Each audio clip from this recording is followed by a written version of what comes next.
everyone, this is Bruno with a new segment called 10 Minutes or Less with Bruno No BS. A very simple, casual interview here. No fancy cameras. Today I have the honor to speak with my good friend, John Hall, owner of the Gulf Coast Infrared. How you doing, buddy? Man, I'm good, Bruno. How are you? So far, so good. Tell me, how long have you been in the roofing industry? Bruno, I've been in the industry over 25 years. This is 28th year. Been on all sides of it. I've been a contractor. I've been on the manufacturing side. I've been sales rep and been a consultant. So kind of had all facets of it. All right. When did you realize roofing would be a career for you? Well, I was probably in it a few years before I realized I was stuck with it. You know how it is. Once you're in it, you're in it. So, yeah. But it's a great industry. A lot of good people. So yeah, it's been my career choice for over 20 years. So can you tell me a little bit about your company? What do you guys do? Yeah, absolutely. So at Gulf Coast Infrared, we do a lot of different types of roof consulting, but our primary focus is really identifying moisture in roofing and helping owners and contractors evaluate roofs for restoration or recover. So we go out, we conduct a variety of types of surveys, whether it be infrared, whether it be impedance with Tramex devices, whether it be nuclear. We've got a nuclear gauge, a nuclear license. It's one of those things where anybody in any kind of construction, that you can't just build a house with a claw hammer. You got to have multiple types of tools, and that's what we do. We have all the tools, and we go out and we do very detailed surveys. So pretty much you evaluate the roof system to see, what's wrong with the system, right? Right. In my industry, I work for a roofing manufacturer that do coatings. It's extremely important. It's actually mandatory for many manufacturers. If it's not, something's wrong with that manufacturer because it's a requirement. So tell me one of the common things you see, while you're doing inspections. Because a lot of times, people use low quality equipment, and it could tell one thing, oh no, this roof is a perfect candidate. But then when you use more like the technology you use, it tells something totally different than the first report that they got from someone else that used, like inferior technology or inferior machine. Right. No, Bruno, you're absolutely right.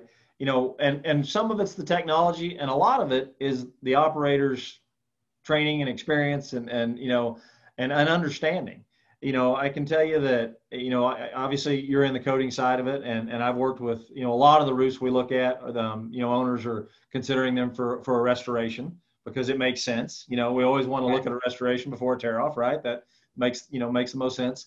And it's funny, every time I talk to an owner, almost every time they'll say, well, we've had a bad experience with a coating. And I say, everybody's had a bad experience with every type of substrate, whether it's a TPO, recover, built up, whatever. And those are typically, to your point, a lot of it is because of lack of due diligence or understanding what's going on with that roof before you dive in. So yes, there are different technologies. I tend to migrate towards an impedance scanner like the Tramex devices as my go-to, and then infrared and nuclear kind of behind that. And I'll tell you where, so what we see a lot of folks that have bought a low cost infrared camera, went out and spent $300 or $400, $500. Yeah, you go at eBay or you go at Amazon and they pay like $700, $1,000. They're the latest and greatest expert.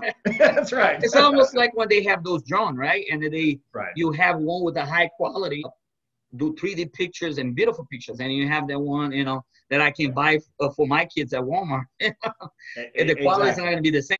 And I would encourage people. You're absolutely right. It's you have to understand the differences in the technology. I mean, infrared detects heat, right? That's what it does. So if you've got a white reflective cool roof, it's not absorbing as much heat as, say, a dark colored built up or modified.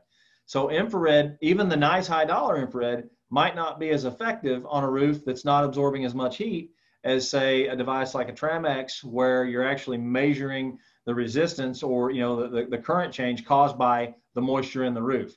So that's important to factor. If it's a cloudy day or a cool day, is that roof absorbing as much heat? Probably not.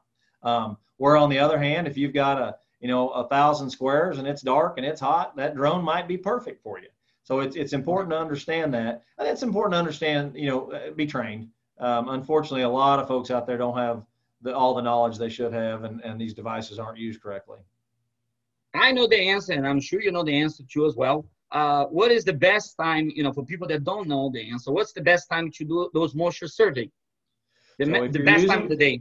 No, absolutely. If you're using infrared, those surveys have got to be done after sunset. During the day, the sun's heating up the surface. So if you go and you try to do an infrared during the day, you're going to get a false reading because that surface is going to be hot. So you want the surface temperature to cool down really closer to ambient air temperature. So those heat sinks, those moisture spots inside the roof, so those will pop for you. Now that's with infrared. If you're using a Tramex device, any time of day is fine, as long as it's not in the morning and there's not dew on the roof. Absolutely. So Yeah. you think, like states like Florida, the humidity sometimes don't even at night. So you think you still could give a false, even if you do it at night, you think you still could give a false report? It's possible. You got a couple factors at night. One, if the roof didn't absorb enough heat during the day to heat those moisture pockets up, so you could have a problem. The other thing is if let's say you wait late and you got dew on there, that dew could cool and your camera could take a reading of that dew instead of reading down into the roof. It could be even a rain Absolutely. on the evening, and then the roof is still wet, the pounding water everywhere, so you might have a false reading too as well. If there's ponding water, the other thing, and this is part of the ASTM standard, I would encourage anybody that's actively doing moisture surveys, they need to understand the ASTM standards. And the standards all call for you have to measure the dew point, and you have to measure the temperature and the humidity. And if the dew point and the temperature are within 10 degrees, you could have a little bit of moisture on the surface that you're not seeing. So that could affect your survey as well. Do you work with roofing contractors nationwide or towards your area only? No, we work nationwide. We do a lot of work from the Rockies east.